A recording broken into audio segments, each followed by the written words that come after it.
exactly. Let's talk about nuclear. All right. So what is the first thing that comes to mind when you hear the word nuclear? Well, in 2011, Yale University was really interested in this. So they actually did a survey of a lot of people on the East Coast. And the first word that came to mind in a lot of people was just disaster, followed closely by simply bad. But is nuclear energy turning a corner? Especially when Microsoft founder Bill Gates is coming out with his own nuclear energy kind of models and blueprints, along with the Biden Climate Action Plan, really pushing for nuclear and allocating more money that way. So the question remains, is nuclear gaining favor? Well, actually, it is. It has been gaining favor as the years go by. But why is that? Well, it primarily comes down to the demographics. From 18 to 34, their first thought when you hear nuclear is no longer bad or disaster, because we don't associate nuclear energy with 3 Mile Island, Fukushima, or Chernobyl as much as the older generations do. Instead, we associate it with climate change and whoa, nuclear energy, carbon-free, no atmospheric emissions, let's do it. So nuclear energy is turning a corner. But before we can actually investigate if nuclear energy and going forward with nuclear power is worth the risk, we have to evaluate what exactly nuclear energy is, and most importantly, how do we store spent nuclear fuel? So let's first start with the nuclear fuel cycle. It all starts with mining. So nuclear fuel comes from ore, and uranium to be exact. It's U-235. So the miners go out, they find where the ore is, and they get it. Somehow it's either through in situ leaching, deep surface mining, or open pit mining. They find the ore, they get it out, and then they eventually fabricate it into these little tiny uranium pellets. So these pellets then go into a fuel rod, a cylindrical rod, and there's like 200 of these cylindrical rods in a fuel assembly. So you have this ore, you take it into uranium little pellets, you put it in this rod, and then it goes into the reactor. And there'll be like 200 of these fuel assembly rods in a single reactor. So what you're looking at here is a light water reactor, which basically means that the water is used as a coolant and a moderator. This is the most common type of reactor in the United States, commercially at least. So how do we go from these little pellets in a rod to electricity? Well, it all comes down to nuclear fission.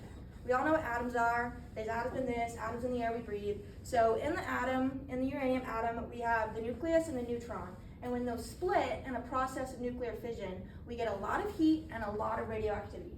So that heat then creates steam, and that steam goes through and powers that turbine, and that's how we get electricity from it. That is a very simplified version, but that's just what we're rolling with, because that is not our main concern when it comes to nuclear energy at this point. It's what we do with the uranium and the spent fuel after we have gone through the nuclear fission process. What do we do with it? Well, let's first look at more benefits of nuclear energy. So first off, like I mentioned earlier, 0 atmospheric emissions. That is a big win, especially as we're trying to move away from fossil fuels and natural gas burning. And it's 24/7 power, with the emphasis on 24/7. Nuclear energy reactors have like a lifespan of like 40 to 60 years, and they can be operating 92% of that time, 24/7, as long as there's no like unnecessary malfunctions or safety risks. So that's huge for energy generation, and it generates jobs. It takes a lot of manpower to operate these nuclear facilities, so a lot of jobs come from that, which ultimately helps boost the economy city-wise, federally, and just our entire nation, and it's a low operating cost. However, while it's a low operating cost, the initial investment is like radically expensive. And since the construction time is 5 to 10 years, you don't get any return on investment as you're building, because you're not generating any electricity, no profit. So that is a huge drawback when it comes to building nuclear energy reactors. And then nuclear energy is non-renewable. Like I said, it comes from ore, it comes from uranium, and we have a finite amount of that on this earth. I mean, right now, we're probably not gonna run out for it for years to come, but it is a problem that we have to face if we want to continue to use uranium ore and U-235 for our nuclear reactors.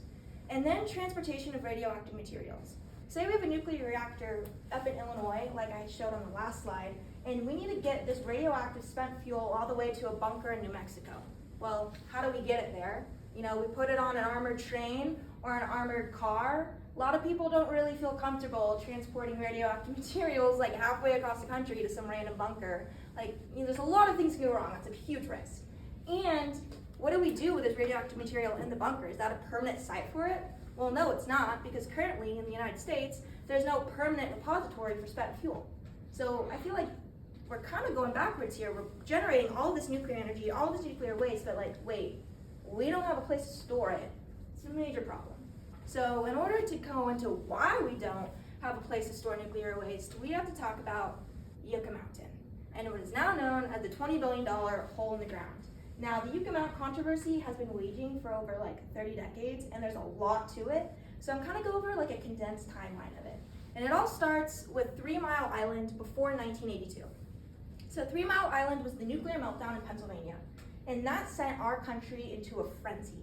Everybody was like, oh my gosh, anti-nuclear, anti-this. So the federal government was like, what do we do? Well, they were like, Nuclear Waste Policy Act. Basically, what that said was that we need 2 repositories in the United States, one on each side of the nation. So they started with the Western Seaboard, and they're like, all right, we're gonna have the Department of Energy go out, we're gonna find where we're gonna store the spent fuel, and they located it down to 3 states, Washington, Texas, Nevada. Ultimately, Nevada and Yucca Mountain was chosen. But why? Well, in 1986, the US House of Representatives, Speaker of the House, Texas. Majority Leader, Washington. Who was underrepresented? Nevada. So that's how Nevada pretty much got chosen, and that bill became known as the Screw Nevada Bill. And when it was amended in 1987, well, we moved forward with Yucca Mountain. And the Department of Energy really took the charge on this, and they started tunneling and doing all their tests. But in 1994, when it started beginning, they realized like, oh, whoa, there's like a lot of loose gravel here. There's actually like maybe not the best place for this. But we're just gonna do some thermal testing and like keep pumping more money into it and like hope for the best, basically. And that wasn't really feasible. And then Clinton comes into the scene in 2000, and the Department of Energy and Congress was like, we need more money. And Clinton was like, no, he vetoes the bill. So that was a huge win for Nevada, because they had been in opposition of Yucca Mountain since the beginning. Especially the indigenous people in Nevada, the Western Shoshone, believe that using Yucca Mountain is in a direct violation of the Ruby Valley Treaty that the federal government granted them Yucca Mountain. But, regardless, the federal government was like, oh, Yucca Mountain's ours now. So that's where we're at. And so then 2002 comes to the scene. Yucca Mountain's kind of at a standstill until Bush comes forward, because Clinton gets booted from office. Bush comes forward. He's like, yeah, Yucca Mountain.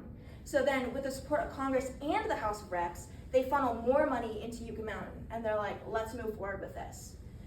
But then in 2004, just 2 years later, Nevada's lawsuits finally hit the DC Circuit of Appeals. And this is a huge win for Nevada, because the DC Circuit of Appeals is basically like, oh, Environmental Protection Agency, your laws of determining when radioactive material is safe is actually like kind of illegal and not really feasible, so you kind of really need to do that. So everybody was like, oh great, Yucca Mountain's gonna like stop now. Well, not entirely. It still was kind of going, Department of Energy doing their tests. And then in 2007, Congress is like, we need to cut the Yucca Mountain budget. This is going on for so long. We're not seeing any return on investment. Let's just dial it down, but we're still going to keep it an option. And then in 2010, Obama enters the scene, and everybody's like, what do we do with Yucca Mountain? Like, it's still there. What are we doing? And he's like, Blue Ribbon Commission. Hear me out, guys. Expert of 15 panels. Let's just see what they got to say. And together, they're like, we probably shouldn't keep going with Yucca Mountain. We need to look a different way. And so at that point, everybody's like, okay, Yucca Mountain off the scene. And then we have another new president enter the scene, and the Trump administration is like, yeah, Yucca Mountain, we want more nuclear, we want more radioactive materials, but we need a place to store it, feasible. So they're like, let's just go forward with Yucca Mountain. And so he has plans to reopen the site until the 2020 election rolls around, and he's like, whoa, like a lot of Nevada voters are against this. And so he announces via tweet, oh, just kidding, we're gonna cut funding for Yucca Mountain. So that's great. At this point, it's 2022. There's not really any more funding to Yucca Mountain, but what does that mean going forward? We still have no place to store nuclear fuel permanently. So in order to investigate that, we have to look all the way over to Finland and what they're doing on this little peninsula called Olkiluoto. I probably butchered that name, but that is okay. So in Finland, they have this little peninsula, and 3 of 5 of Finland's nuclear reactors are actually on this little peninsula. And they're like, oh, this will be a perfect place for a deep geological repository. So construction on Onkalo, which appropriately means cavity in Finnish, started in 2004. And basically what it is a series of miles and miles, 50 miles of tunnels that go deep into the ground that can store up to 6,500 tons of uranium. So they'll take the spent fuel, they'll put it down, they'll bury it, and then it can last there for like hundreds of thousands of years until this material is no longer radioactive. So moving forward, the United States still generates the most electricity from nuclear power out of any of the country. Although it's not our primary source of electricity, that award actually goes to France. We still generate the most because of the size of our country and the nuclear reactors that we have going forward.